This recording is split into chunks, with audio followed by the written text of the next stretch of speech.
Informal learning to me is learning without a curriculum.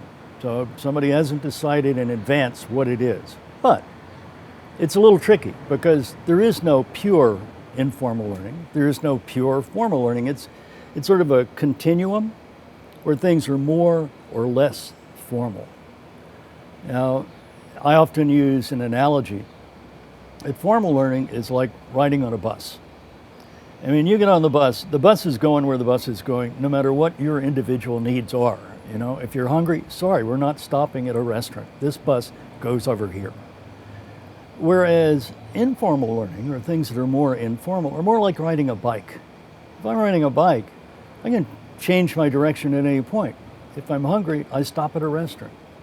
Now, in fact, I live on a hill, a steep hill, and bicyclists love it. So every day, there are these groups of people in tight little French shirts bicycling up the hill. And if one of them breaks down, the next person stops to help. Because that's what happens in informal situations. You help people who are in trouble. And a lot of the power of informal learning is precisely that, where I help you learn something, you help me learn something, rather than let's go listen to the teacher or the instructor. Study after study has found that informal learning is the primary way that people learn how to do their work. They don't learn it in training classes.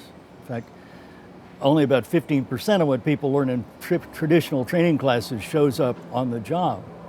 Now, we learn by making mistakes, by experience, by asking the person who's sitting next to us, a whole variety of things like this. Now, if 80% of learning is informal like this, why don't we pay more attention to it? Companies traditionally spend almost all of their budget on training for materials and courses and things like this, and they forget to do the things that would reinforce informal learning, like showing people where stuff is located or who's important, or setting up networks, or building communities of practice.